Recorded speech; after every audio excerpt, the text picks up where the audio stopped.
panel, Stand Up for Socio-Political Expression with guest Andrew, director and co-founder of Awkward Comedy, and Omar Layza, writer, actor, and stand-up comedian.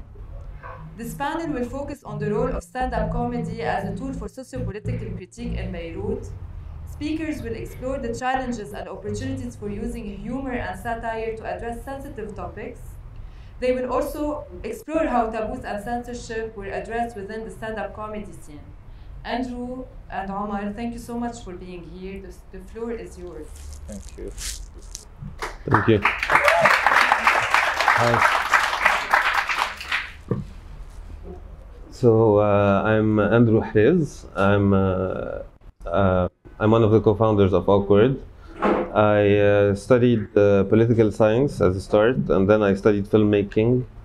Then I started working for more than 12 years in the field of filmmaking. I worked as an assistant director on many feature films, including 𝗘𝗅𝗽𝗿𝗀𝗀𝗀𝗏, Last Days of the Man of Tomorrow, and other films, and Heaven Sent, and many other films. And then after that, we started Awkward with two co-founders of mine, 𝗘𝗅𝗽𝗿𝗀𝗀𝗀𝗏 and 𝗘𝗅𝗽𝗍𝗏 in 2018. And yeah, so that's... Okay. So hi, my name is Omar Layza. I'm a screenwriter, stand-up comedian, actor, and video editor, basically. My work ranges between revisiting history and political satire. I studied architecture, and then I studied cinema, and I'm currently writing for series, sketches, political satire show, and I'm a 7-season writer with Sesame Street. So, and stand-up comedian. Stand-up comedian, yeah, I forgot about that, yeah. Yeah. It's the most recent one, so yeah. So, Andrew, can you tell us a little bit about how did you start Awkward? Why did you start a stand-up comedy platform? And what are the issues that you face as an uncensored platform? So in 2018, I was like Danny and Paul are very close friends of mine, and Danny has this obsession since ever to open a comedy club in Lebanon. He liked stand-up comedy a lot, so he was very obsessed with this as a means of socio-political change in general, and how people can talk and break taboos and talk about stuff that make people relate together. And so one day in 2018, there was this place called Beirut open space. It was a place for live music, and this place decided to host open mics for musicians, where they could come and take up the stage for like 10 minutes, perform their music, etc. And then we had the idea of why not do stand-up comedy, since open mic is starting to be something relevant. We knew that the open mic was something that at the core of the stand-up comedy scene.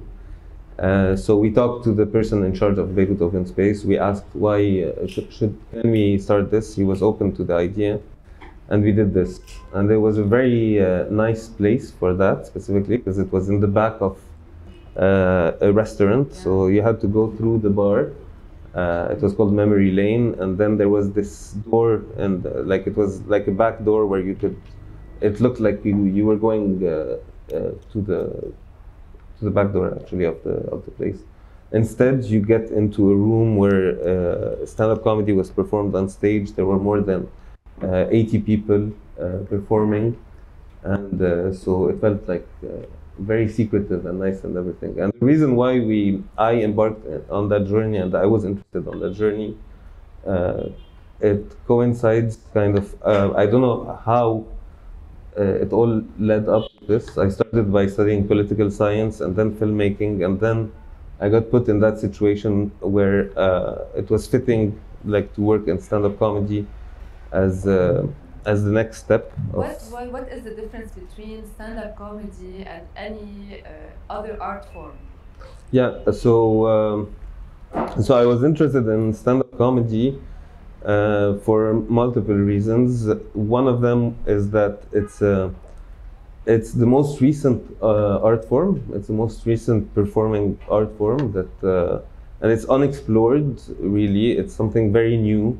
The rules are still changing, are still being written in general, and that interested me because I think that a lot of art forms are kind of corrupted by the format itself. It becomes very repetitive on the long run, and in this I felt like it was nice because it was something that could feel genuine and could come from a real place and could make actually a real change. I don't get in what way it's corrupted, like any other art form is corrupt. What do you mean by this? Yeah, I think he means by the monopoly of all the production companies and their how they control TVs and how they control the content that's on TVs. Basically, everything that's commercial that we watch.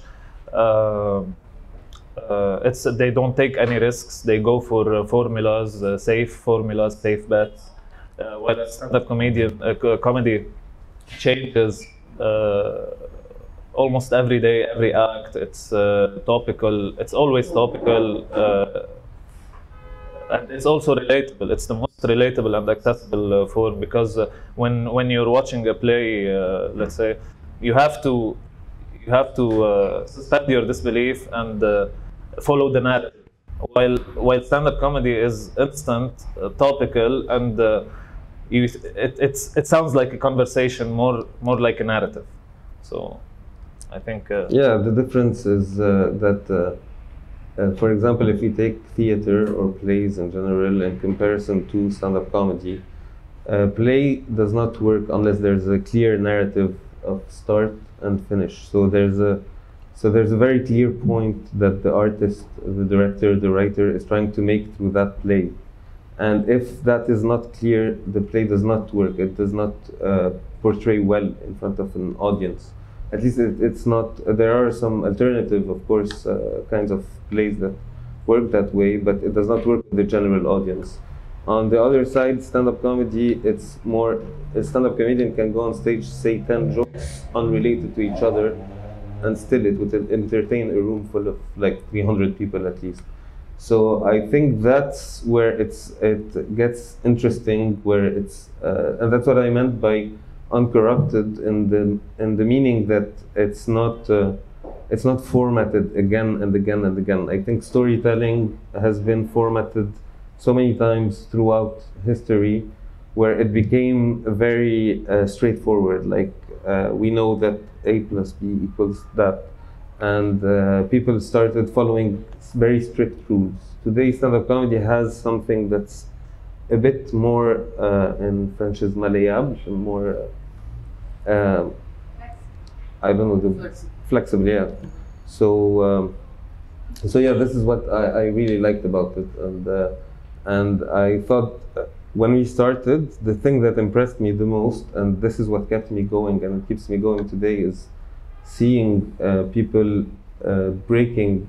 When I say breaking taboos, it's about being honest on stage, being honest about their feelings, about what they feel, about what they perceive in front of them. And I think that's what the most interesting thing about it is, because I can't seem to find it in many art forms. I do, but not as recurrent. In stand-up, it's very in your face. Yeah, for me, it's the relatability. Like it's the fastest thing you can relate to. You hear a person, you hear their opinions, you hear the premise, you hear the punchline, you laugh, you relate. It's that simple sometimes, and it can take 10 seconds to click with someone.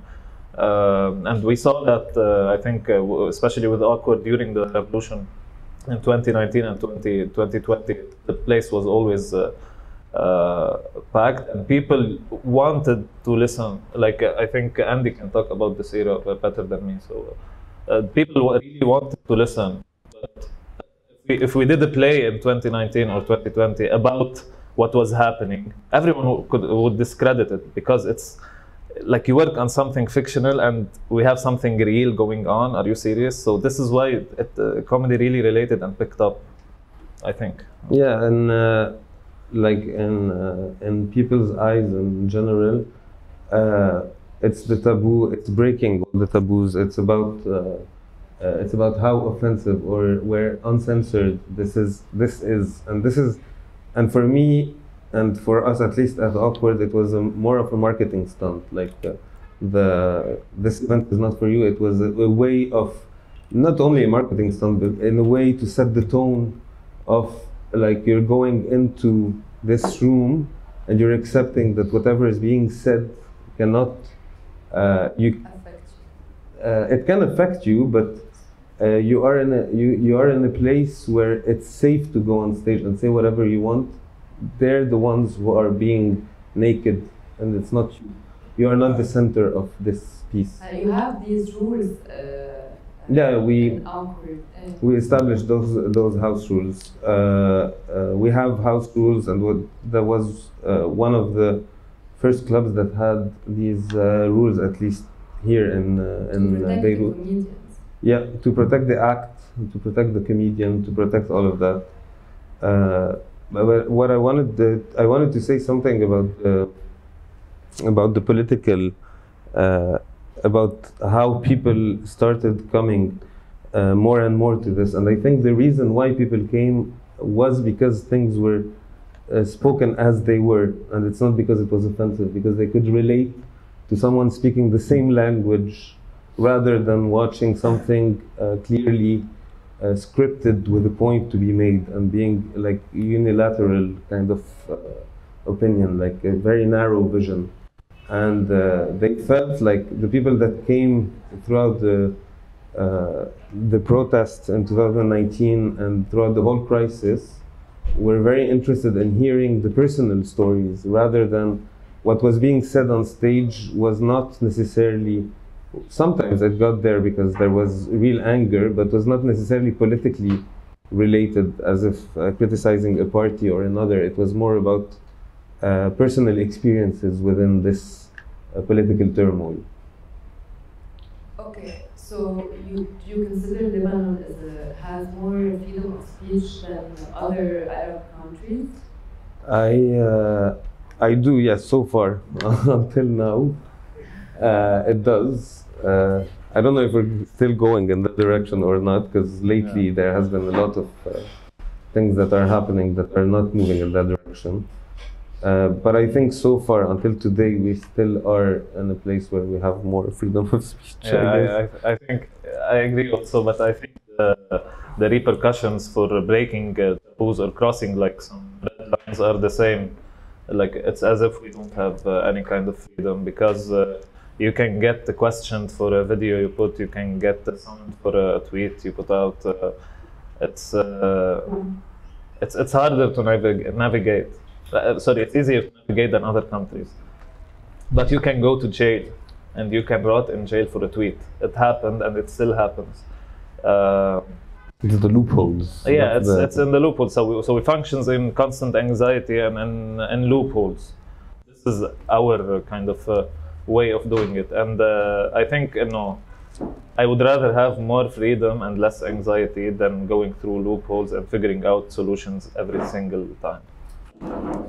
I think on both sides it works with loopholes. So I think the government or the entities that want to censor go through finding ways of censoring that are actually illegal. There is nothing in the law in Lebanon that says that this cannot be said. There are very specific things that are illegal, like for example insulting the president or something like that, but it's very specific and very targeted. But in general, there are no laws, like written laws, that say that you cannot talk about religion, you cannot talk about sex, you cannot talk about this, or you cannot criticize politicians, for example.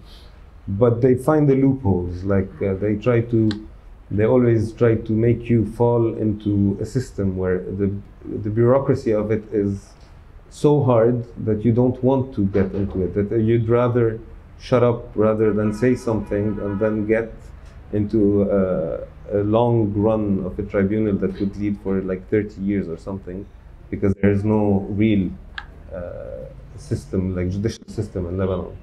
So I think this is where they play the game of censorship rather than it is illegal or you don't have the right. So you still have the right to say whatever you want in Lebanon. But the problem is that these loopholes, you never feel safe. You're always anxious because you don't know where it's going to come from. Yeah.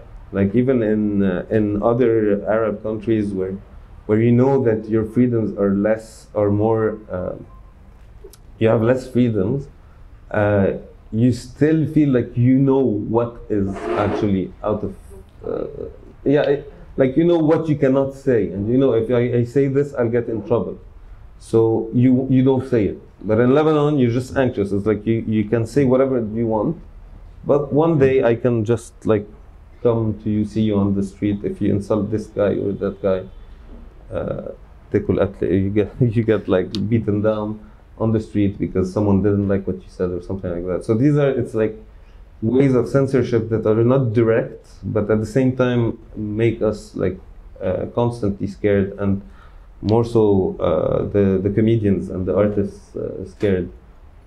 Yeah, and I think the fact that you don't let the audience film the comedians and like decide what bit is going on social media also give a more safe feeling for the artist, and give them more liberty to write and say whatever they want on stage. But Omar, in what case do you feel like you want to censor yourself? In which cases you censor yourself while writing?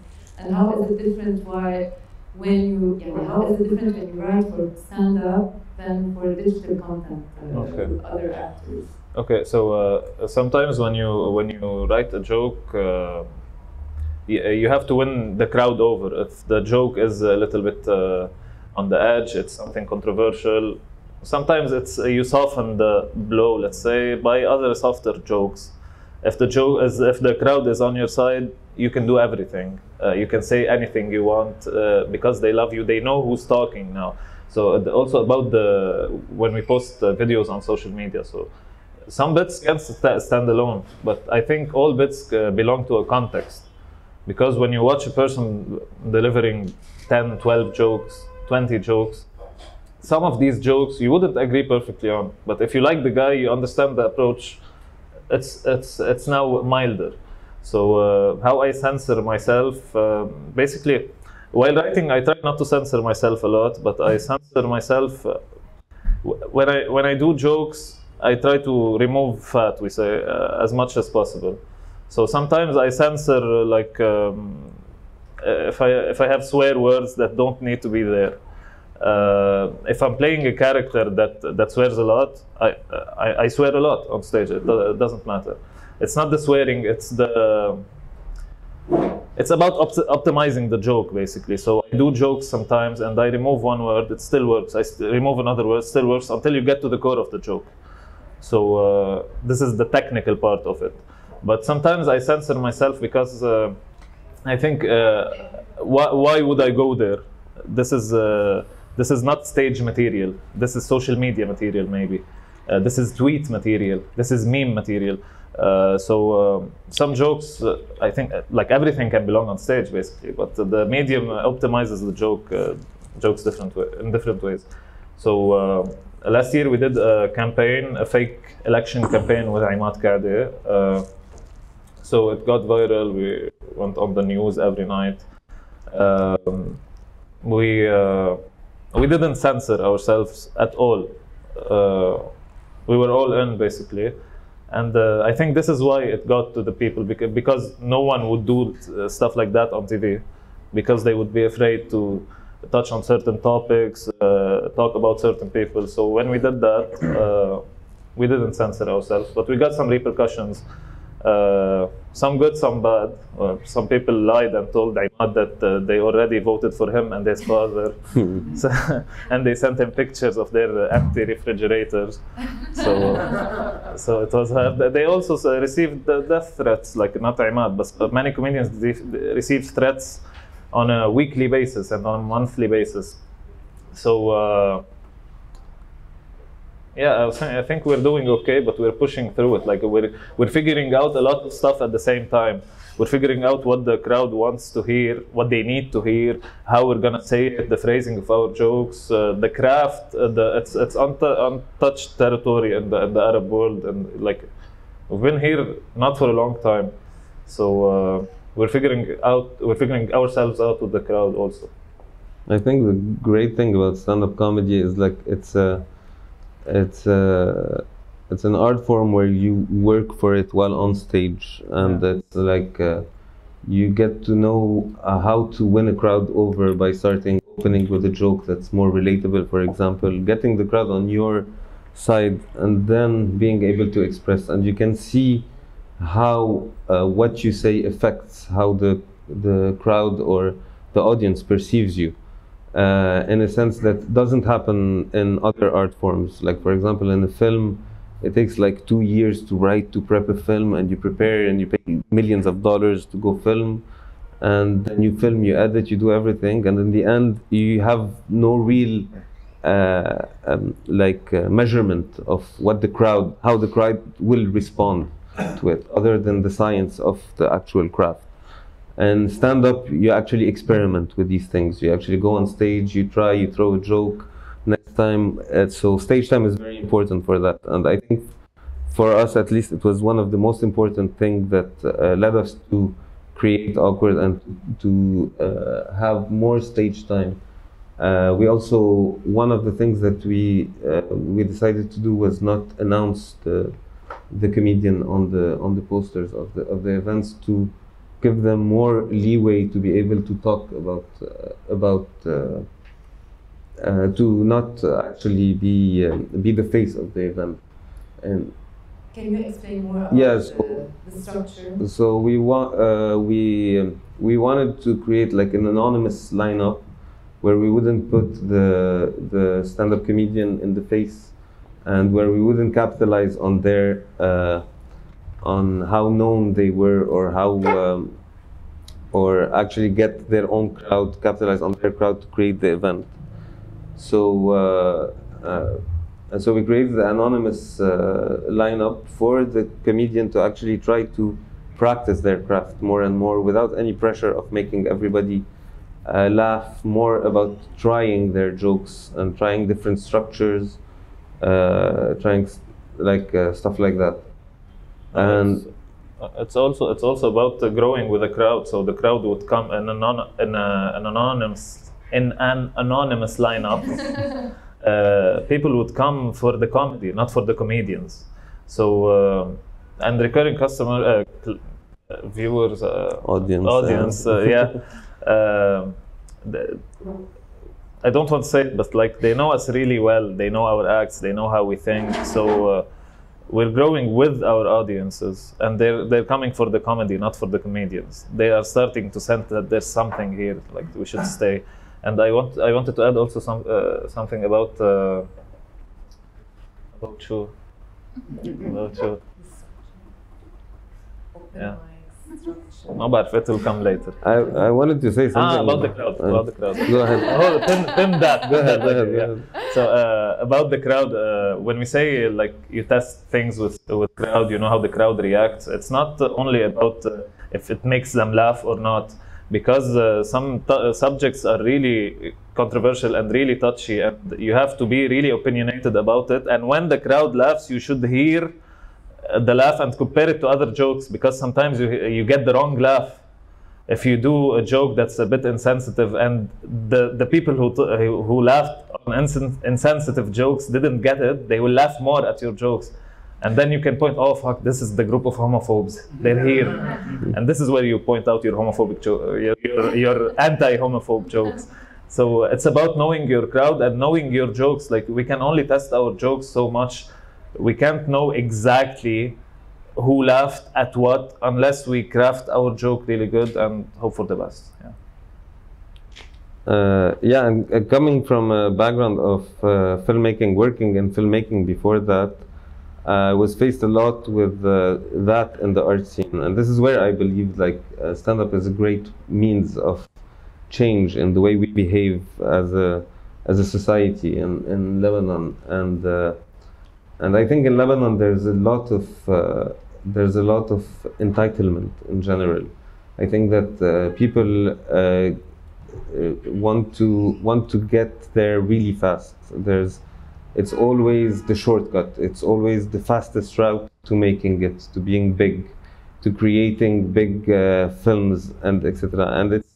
And any art and any storytelling art art form is a long path. It's a path of trial and error, and reading about it and testing things and seeing how it works, and etc. And I think this is where I think stand-up comedy is a really important tool to change the society and to change how we behave in Lebanon, where we can actually play the long game. Like, just try again and again. Take your time, build up these 60 minutes of comedy that you can perform in front of an audience. It's not by being funny for 10 minutes that you can perform for 1 hour. That used to be a thing in Lebanon, like in the 90s, even in the early 2000s. Like, if you went on stage and made people laugh for 10 minutes, someone would come up to you and be like, dude, you're funny, go up for 2 hours and entertain people while they're eating and drinking and etc. And I don't think this is how it should happen. And that's part of the culture that we have, where everything is instantaneous. Nobody waits for it. Nobody works hard for things. I noticed this a lot in film industry, not to talk badly about my peers, but it was something that everybody mentioned, even like professionals always talk about, how did this person get there? How did this person get to make that film? And people are really young, like film directors are very young, used to be at least, when I started working there. And I felt like there's a sense of responsibility. And like you said, sometimes on stage you realize it, but in long formats or film or plays, you don't notice it as instantaneous. So on stage, you know, when you can actually see the homophobic crowd laughing to your joke. And so you go down and you're like, fuck, these guys laughed at this joke, I should remove it. And you instantly remove it. Next time you go on stage, you did it in front of 100 people, whatever. But when you create other art forms and you don't have that platform to try these. It's kind of set in stone. Yeah, exactly. Okay.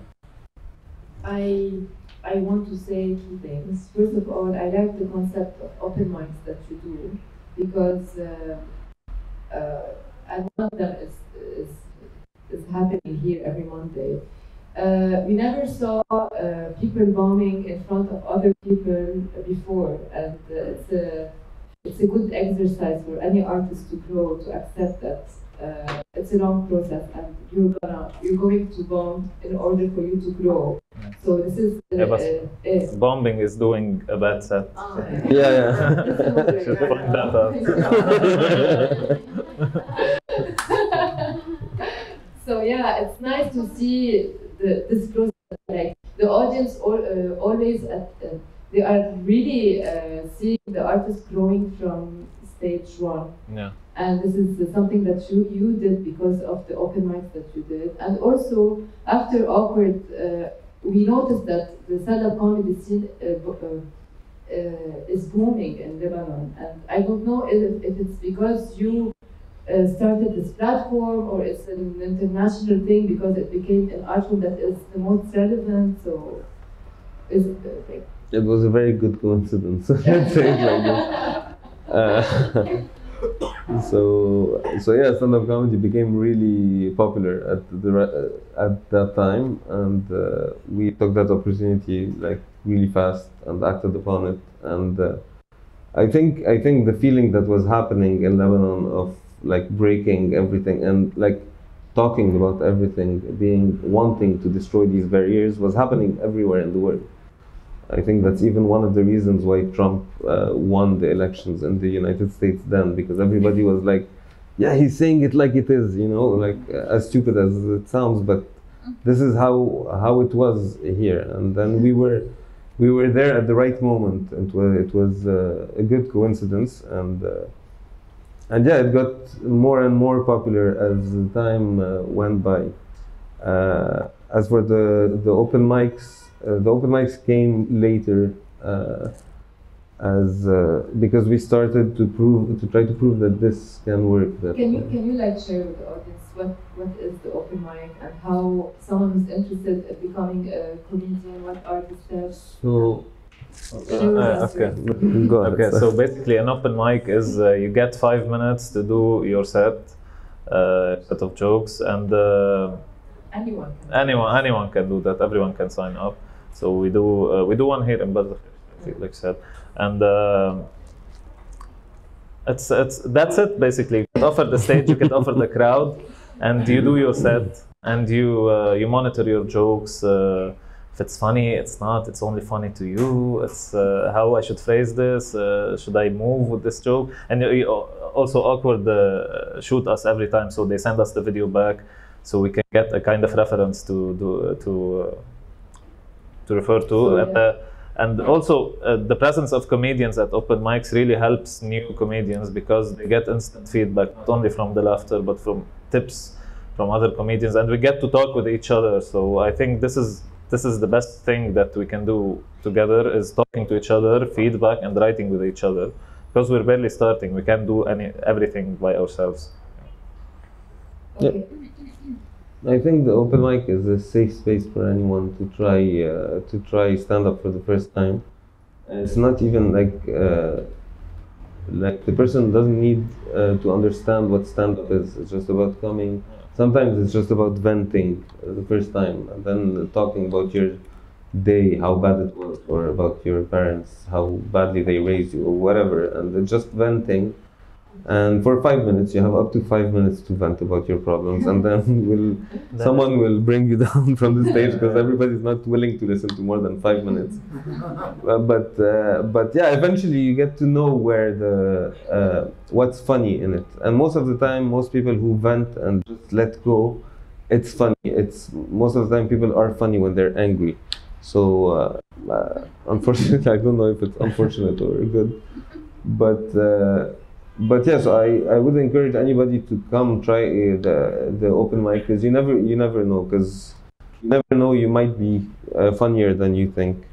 There's a confusion that I would like to talk about, just to talk about stand-up a little bit, about how to encourage some people to try stand-up comedy for the first time. That a stand-up comedian is not like an actor, it's different. So a lot of people would tell you you're not a good actor, and the reason why someone would be a good actor is because they're not self-conscious. They don't think about it. They're not aware too much about how they are, so they easily go into a character and they perform better. As a stand-up comedian, it's different. Being self-aware and self-conscious is actually why you're funny. Is actually why you actually get to other people, because people perceive that, and this is why, for example, self-derogatory jokes work, because they understand that you're aware of how you are, who you are, and And this is why it's important. So if you're anxious, if you're scared of trying stand-up comedy for the first time, don't worry, it's normal. Just try it. You will never start the path unless you go in the open mic and try. And you can even try 1 minute. You can even try one joke, and then leave. Everything is an option. So yeah, so that's it. Okay. So right now you launched a channel called 𝗬𝗲𝗿𝗀, and the first series it's 𝗘𝗅𝗽𝗿𝗀𝗀𝗀𝗀 Omar was one of the writers and actors. Why did you decide to launch a digital platform? So we decided to launch a digital platform for the same reason that we launched Awkward at the start, and it's to address this content that regularly has no place to live in Lebanon or in the Arab world, because censorship is everywhere, and there are a lot of projects that are very ambitious, that would be very good actually if, but they don't have a place for them, because we're always the only sources, the only platforms today that are options to project anything are 𝗘𝗅𝗽𝗿𝗀𝗀𝗀𝗀 or Netflix and or OSN, they're all very big networks that have a lot of conditions, and these conditions usually come at the cost of the product itself, and there's always a lot of back and forth, and there are a lot of creators, there are a lot of writers or performers in Lebanon or in the Arab world in general that feel the need to actually put something out there, and we want to experiment in the short format the same way that we did in stand-up comedy, in a way that less responsibility, less money, less pressure, and more products until you perfect it and until you get the chance to actually do a bigger project. Yeah, it's also in the name for the viewers, 𝗬𝗲𝗿𝗀𝗀𝗀𝗀. It's another way. It's an alternative way for the viewers who want to watch something different than the commercial TV. Different. We're not saying it's any better, but we're saying different because we don't have any space to put it unless we start our own. So yeah, this is. And how did this experience impacted your career as a stand-up comedian, as a writer? Okay. Personally, it was amazing. It was one of the best experiences in my life because we wrote together, the comedians. We did the writer's room. It was a long process. We pushed every single joke to the extreme. What is a writer's room? Yeah, so a writer's room is basically a bunch of writers writing together and figuring out a dynamic. And then when the dynamic clicks, it's like magic. Yeah. So we cornered our ideas, our sketch ideas, our core themes we want to talk about. We pushed every joke to the extreme. We wanted to do something really different. And Andy, when we finished pushing the jokes, would push it a bit more. But yeah, it was a great experience, both as a writer and as a stand-up comedian. As a writer, because I got the chance to work with other stand-up comedians. It was my first time, or my second time working with stand-up comedians for writing. So it was nice.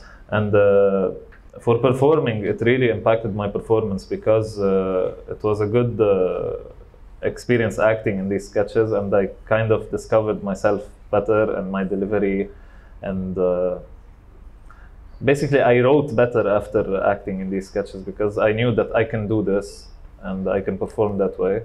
So yeah, it pushes you, and stand-up basically pushes every writer, not only sketches, stand-up. So I started as a writer, and then in the last couple of years I started doing stand-up, and they impacted each other a lot. I wrote better because I knew what I can write and what works because of the crowd's reaction and instant feedback, and I was a better stand-up comedian because I could write better.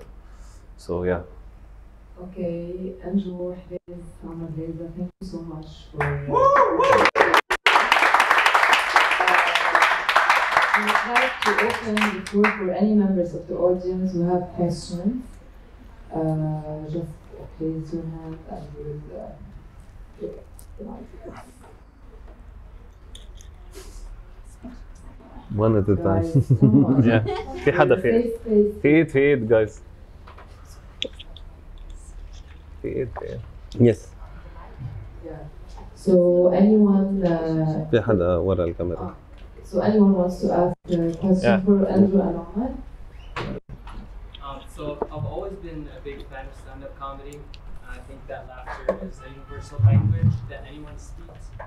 But I think the challenge with change, with radical change, is reaching like the remote communities. So like the 𝗘𝗅𝗽𝗿𝗀𝗀𝗀𝗀𝗀 at the corner of the streets, not the highly educated people. So what efforts do you have to use comedy to reach the very remote like audiences, as in the not highly educated, not very open-minded?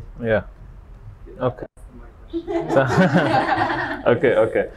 So other than social media, of course, we do stand-up comedy all over Lebanon. It's not just only 2 or 3 venues. Like we do in big venues that can accommodate up to 200, 250 people. But we also do in small venues all around Lebanon and in remote villages. Ask Sam. Sam is from. Sam is organizing like monthly events and open mics in 𝗘𝗅𝗽𝗿𝗀𝗀𝗀. We went to the south in 𝗘𝗅𝗻𝗻 and there are plans to do more shows there. We go to 𝗣𝗲𝗿𝗀𝗀𝗀𝗀 like once a month or once every 2 months. Yeah. We try as much as we can to do it, and it's awkward does it like differently, but Andy can talk about it. But as comedians, we try to do like 3-4 act shows, and we would go around basically. And the crowd isn't only like millennials or Gen Z. We have a lot of boomers and a lot of older people that are starting to come back to shows. Like they are starting to get it. So مش إنه they didn't get it before, but we're starting to get better at communicating with them. So it's better now. Andy.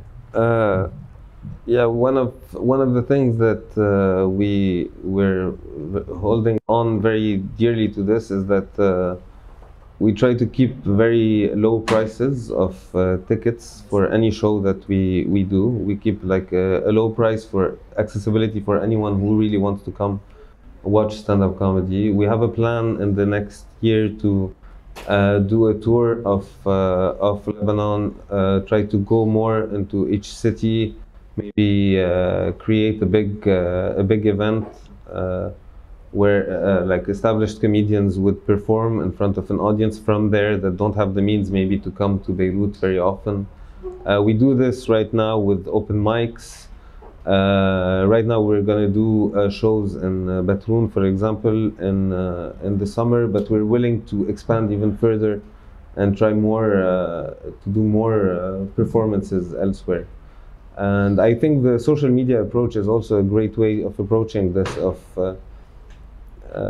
making this more relatable, because the jokes are relatable. Sometimes jokes are relatable to everyone, and we try to have as much variety of performers, of writers, of people that come from different backgrounds, that have a different kind of sense of humor, and that would reach different types of people, maybe sometimes more conservative people, or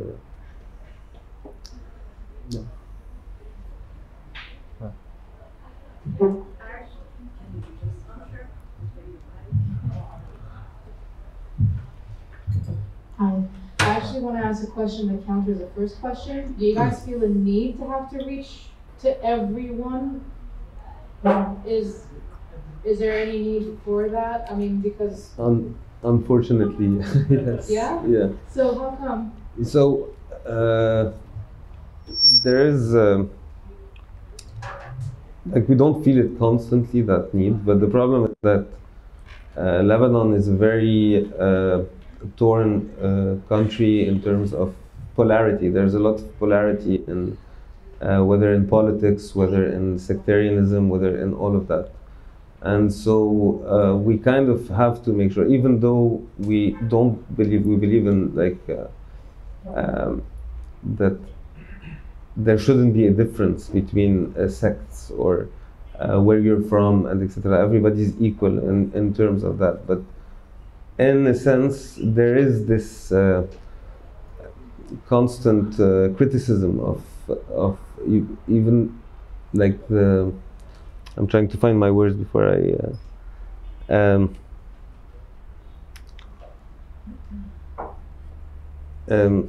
So being very free and open on stage and talking this, there's a discrepancy somewhere between what we're used to, for example, in Beirut, rather than what someone from far away is used to, from Saida, from Sur, from Zahle, from Tripoli. And sometimes they see it and they don't relate very well. So there's a need where we need to go and show them the actual live version of this, to actually try to reach out and to tell them that it's okay, we're all in the same boat together. We're not, nobody's different than any other person. It's all about the craft, about making people laugh. It's about talking about your problems. And I think the barrier of social media actually creates a barrier sometimes when it comes to that, because there's a lot of trolling online. There's a lot of people like trying to ridicule someone else or say this is something that you shouldn't be doing. So there is a need somewhere to go there. Not everybody has the luxury of coming to our comedy club and watching those people perform, or of trying open mics here at 𝗣𝗲𝗿𝗀 or at other places. So we need to go to them to make it more accessible for them to come and try. And it's also about like we need to get to them, and it's not based on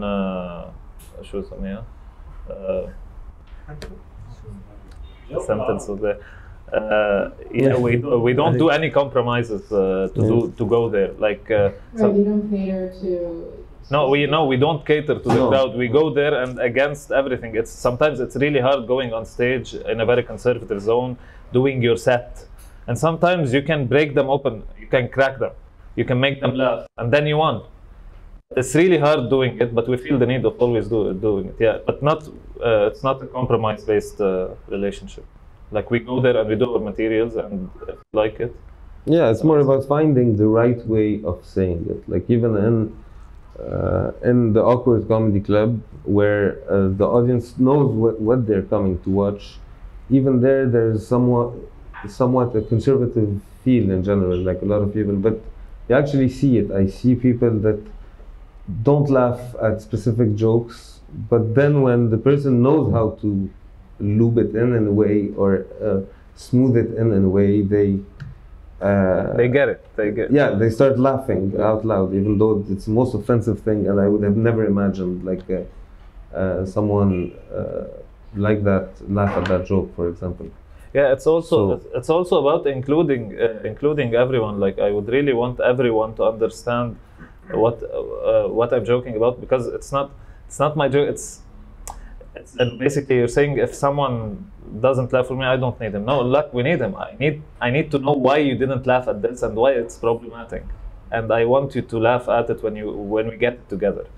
So this is it's about including also everyone. It's not about them chasing stand-up because we're nothing. It's about us trying to communicate a message that we want to communicate with comedy.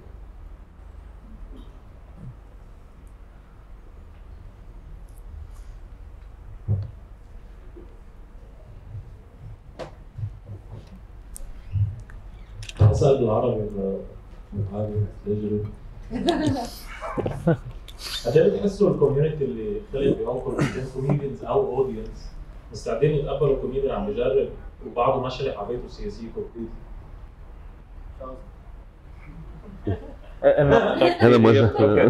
So you're talking about a comedians who want to start and they're already very politically involved with they're involved with a certain party. Okay. I would hear them out. I would hear their set. I wouldn't do anything else. I would hear the set.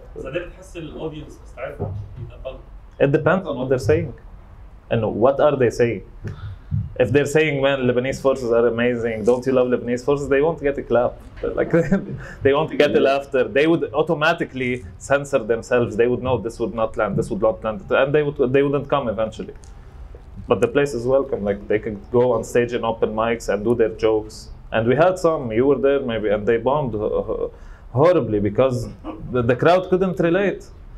Because as we live in a bubble also, they live in a bubble, and these bubbles don't really mix together. So this is where, this is the point of us doing shows everywhere, to break this kind of bubble and to have something common to laugh at together. As a platform, we are welcoming to anyone. Of course, we don't discriminate on that basis. Political thought is your own, and each one has their own political thought. And the good thing about stand-up, it filters itself out in a way that you can't go on stage and do like a political speech. Nobody's gonna laugh. It's not gonna land. It's not gonna get anywhere. ما فيك توعظ العالم. So in a sense, it's open for anyone with an opinion, if they're criticizing things, and it's about the human connection to whatever they're talking about. It's about their emotions towards that thing. So they have to be very specific in order to make people laugh. And if that works, then yeah, of course everybody is welcome to do this. We want everybody to do this. This is the aim of stand-up in general. It's to actually talk about everything, to question everything constantly, and to laugh about anything. So yeah, to answer the question, yes, of course, everybody's welcome.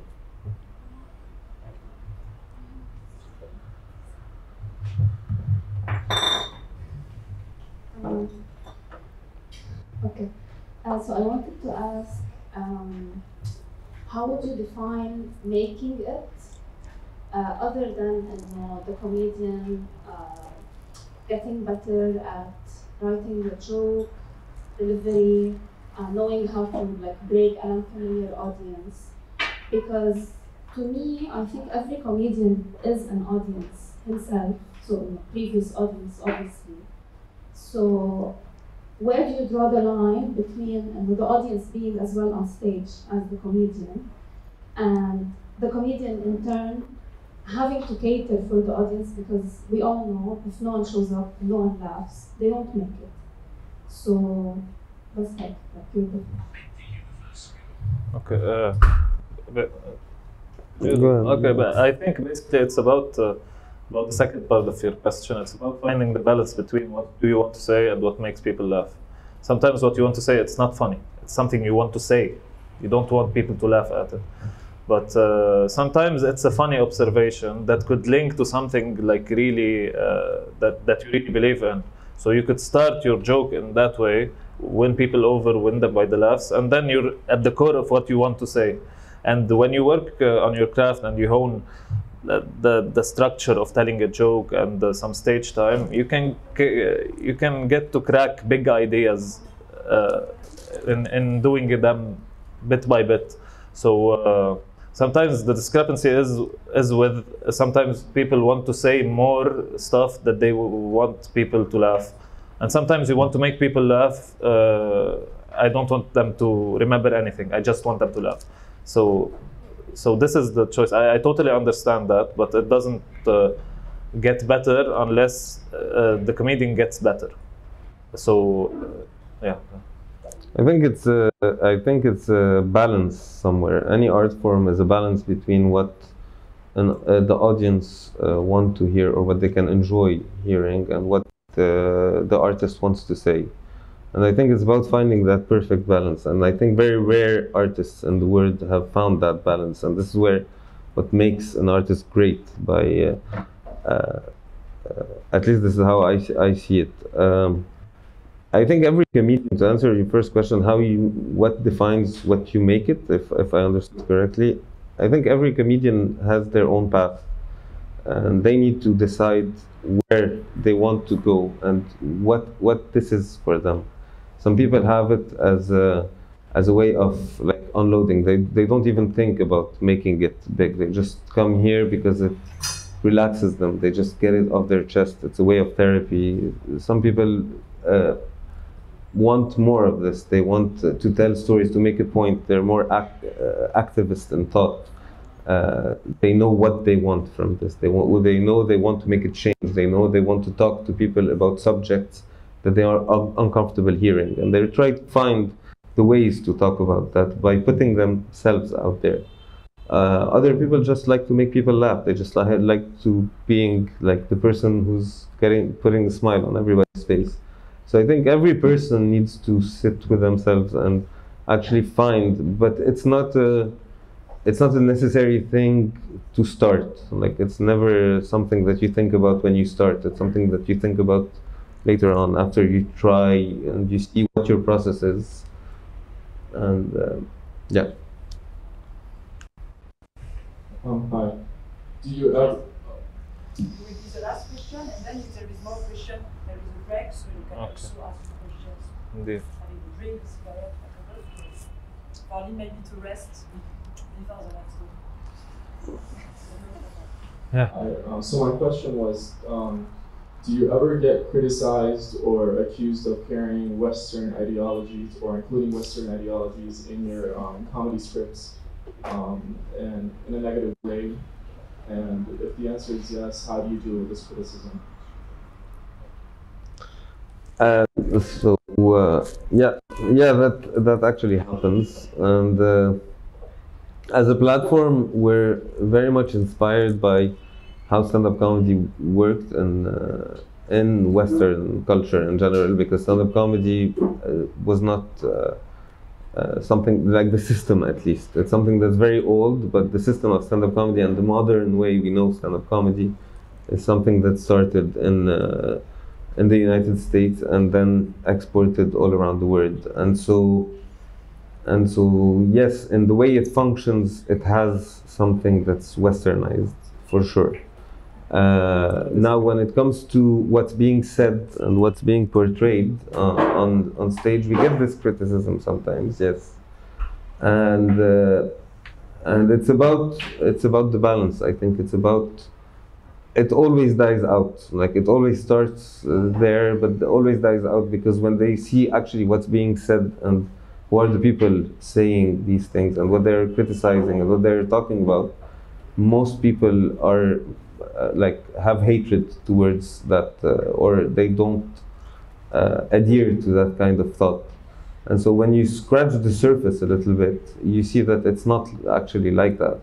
And this is what's happening. So sometimes, yeah, we face this backlash because society is polarizing in a way, and sometimes even comedians don't notice. Sometimes they talk, because we are all like a product of our childhood.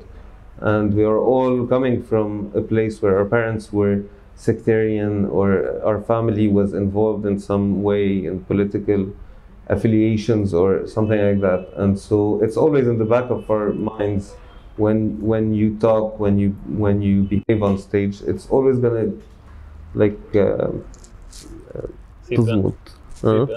yeah. Yeah, but I wanted a clarification. What do you mean exactly by the Western?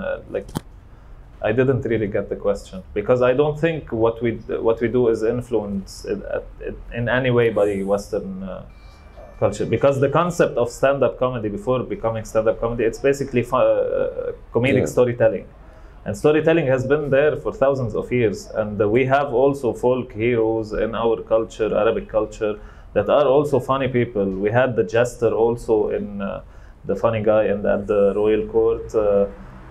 Telling stories is a universal thing. If the West beat us to it because they could shoot it and edit really well, it's a race now, yeah. That's true, yeah. I can correct myself. So what I meant is, like, people that accuse you of carrying Western ideologies. So you don't, I didn't mean that, like, stand-up comedy is Westernized or anything. I just meant like people accusing you of carrying Western ideology. Ah, yeah, sorry, excuse me. So as Andy said, once they come and hear what we have to say, they forget about it. Yeah, because yeah. Thank you, guys. Thank you.